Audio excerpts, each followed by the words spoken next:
My name is Claire, I'm 36, and I need to get something off my chest before it chokes me from the inside out. It started so small that I almost didn't notice. Maybe that's how all endings arrive, like faint cracks in a glass you keep drinking from until one day it shatters in your hand. When I married Ethan, I thought I had found my home in a person. He was steady but playful, with that crooked grin that made me feel like the center of the universe. We used to dance in the kitchen while the coffee brewed, slow steps in our pajamas to music only we could hear. He'd come up behind me when I was brushing my teeth, wrap his arms around my waist, and rest his chin on my shoulder like I was the softest place he knew. Even the silences felt full back then, like we could breathe and sync without saying a word. But life has this way of eroding things when you're not looking. Jobs, bills, long days that turn into longer nights. Somewhere in the years of shared calendars and half-finished conversations, we stopped dancing in the kitchen. His hugs felt shorter, his kisses more like punctuation than poetry. Quick, necessary, routine. I told myself it was normal. That after a decade together, no one keeps up that kind of fire. That maybe I was asking for too much. Then came Lucas. I didn't invite him into our lives, Ethan did. He was Ethan's old college friend, going through a rough patch, as my husband put it. Needed a place to stay for a few weeks. And because I was raised to be kind, to be hospitable, to never make things harder for someone already struggling, I agreed. The night Lucas arrived, Ethan kissed me in the hallway before bed. A simple, expected thing. But when his lips touched mine, I felt nothing. Not warmth, not desire, just the cold fact that I was being kissed out of habit, like we were clocking in and out of a marriage that used to feel like home. I lay awake that night, listening to Ethan breathe beside me, thinking about how he used to run his fingers through my hair until I fell asleep. He hadn't done that in years. Now, if he reached for me at all, it was a hand on my hip that felt more like a question he didn't wait for me to answer. The first morning Lucas joined us for breakfast, I watched Ethan laugh at something he said, that easy laugh I hadn't heard in so long. And it hit me, not like a punch, but like the slow tightening of a string I didn't know was wound around my chest. Somewhere between the dances in the kitchen and the bills on the counter, I had become background noise in my own marriage. I didn't know it then, but that was the moment, the exact second, I realized something fundamental had shifted. Because when Ethan laughed that way, full and unguarded, I couldn't remember the last time he'd looked at me like that.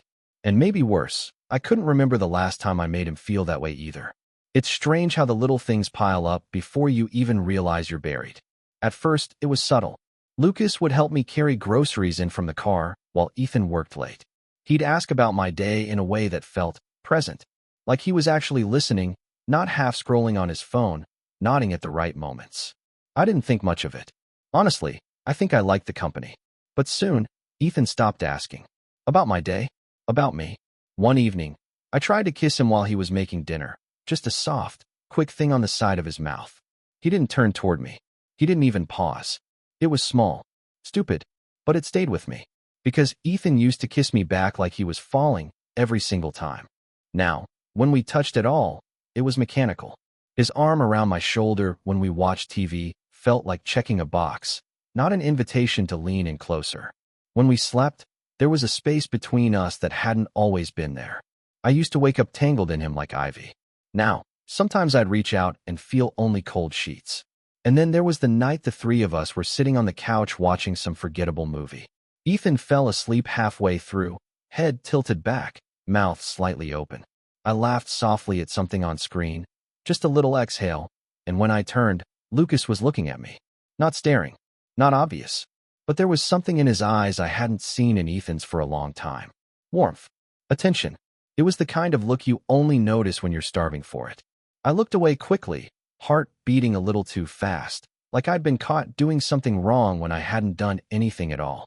After that night, I tried harder with Ethan. I cooked his favorite meal. I wore the perfume he used to love. I even reached for his hand while we walked through the grocery store. He let me hold it, but he didn't squeeze back. I don't know when I started counting the times he didn't look at me the way he used to. I just know that once you start counting, it's hard to stop. Meanwhile, Lucas stayed. Weeks turned into months. He paid rent eventually, but that wasn't the point.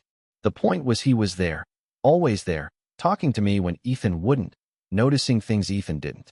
And it was in those ordinary, nothing moments, pouring coffee, folding laundry, sitting at the kitchen table, that I felt the slow pull of something I didn't want to name.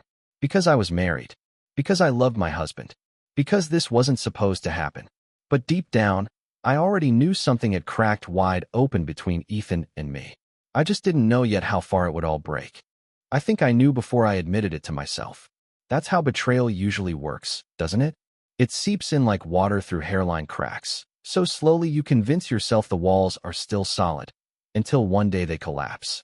With Ethan, it wasn't one big fight. It was the slow, quiet unraveling of us. I stopped reaching for his hand, stopped leaning into his shoulder when we watched TV. After all, what was the point when his body stiffened like he was tolerating me instead of holding me? And the worst part? He didn't even notice I'd stopped. One night, I sat on the edge of the bed while he scrolled through his phone. I told him I missed him. My voice cracked when I said it. I didn't mean for it to, but it did. He didn't look up. Yeah, he said, like I told him we were out of milk. That was the moment I realized it wasn't just me feeling the space between us. He felt it too. He just wasn't fighting for us anymore. After that, I started avoiding our bedroom until I was too tired to think. Sometimes I'd fall asleep on the couch, claiming I'd been watching TV too late. He never asked me to come to bed. And in the middle of all that silence, there was Lucas. Lucas, who laughed at my jokes when Ethan barely heard them. Lucas, who told me I looked nice when Ethan didn't look at all. Lucas, who leaned against the counter one night while I was washing dishes and said softly, "You deserve more, you know." I froze with the plate in my hand. Because he wasn't wrong. But hearing it out loud felt like crossing some invisible line I didn't know I'd been standing on. I laughed it off, changed the subject, pretended it didn't land where it did, right in the hollow space Ethan had left behind. But that night, lying in bed beside my husband's turned back, I couldn't stop hearing those words. You deserve more. The next morning, Ethan kissed me on the cheek before leaving for work. Just a brush of lips. Routine. Empty. I stood in the doorway after he left, hand against the wood frame, and realized I felt nothing. No warmth. No ache. No marriage, not really. Just two people sharing a mortgage, pretending we hadn't already lost each other. And that's when the fear started creeping in.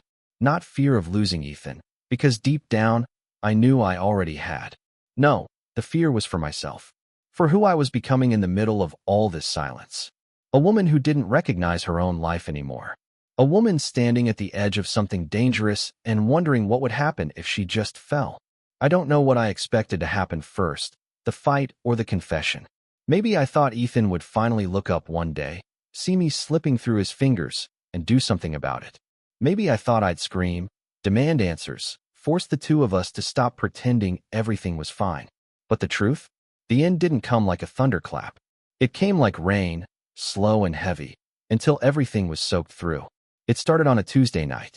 I'd made dinner, set the table, lit a candle like I was still trying, even though I didn't know what I was trying for anymore. Ethan came home late, barely muttered hello, and sat across from me like we were strangers on opposite sides of a cafeteria. And then Lucas walked in, all easy charm and warm smile, tossing his jacket over the back of a chair like he belonged there more than my husband did. I watched the two of them talk, about work, about sports, about nothing at all, and something inside me just snapped. I stood up, walked into the kitchen, and leaned over the sink because I couldn't breathe. My chest was tight, my hands shaking. It wasn't anger exactly. It was grief. For the marriage I used to have.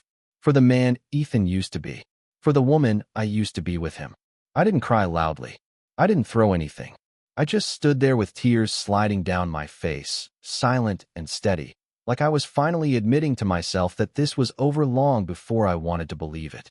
And that's when I felt it, someone behind me. Lucas. He didn't touch me. He just stood there and said quietly, "Claire, you okay?" I shook my head because I wasn't. Because the question felt too big to answer. When I finally turned, his eyes softened in a way Ethan's hadn't in months. Maybe years. It was too much. All of it. I mumbled something about needing air and walked out the back door, sitting on the steps while the cold night wrapped around me. That's where Ethan finally found me. He stood in the doorway, arms crossed, looking more annoyed than concerned. "What's wrong now?" he asked. Now. Like this was a habit. Like I was just being dramatic again. Something inside me broke clean in two. "Do you even see me anymore?" I asked. My voice was shaking, raw. Do you even care what's happening to us? He sighed, ran a hand through his hair like I was exhausting him. Claire, I'm tired. Work's been hell. Can we not do this tonight? Not tonight. Not ever. That was the moment I knew we were done.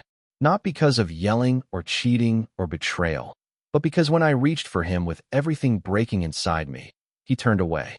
I sat there long after he went inside, staring at the dark yard, feeling like my whole life had been flipped inside out. Because my husband didn't want to save us. And for the first time, I wasn't sure I did either. After that night on the back steps, Ethan and I moved through the house like ghosts. We spoke when we had to, about bills, groceries, schedules, but never about the thing that mattered.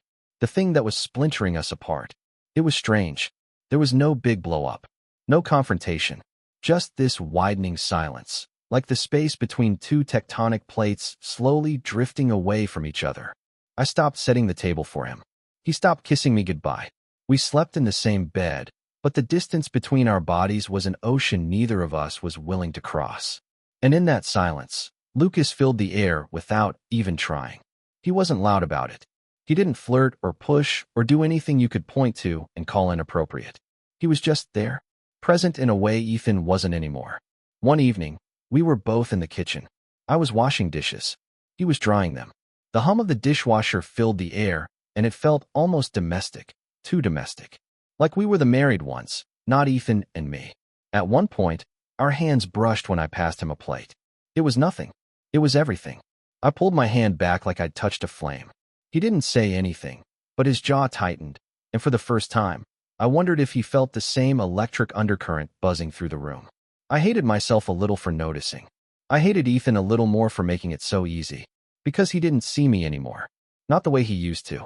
Not the way Lucas suddenly seemed to. The next weekend, Ethan went out with friends. He didn't ask if I wanted to come. He didn't even tell me until an hour before he left. So it was just me and Lucas in the living room, a movie playing on the TV that neither of us was watching. At one point, I laughed at something dumb on screen, and when I turned to look at him, he was already looking at me.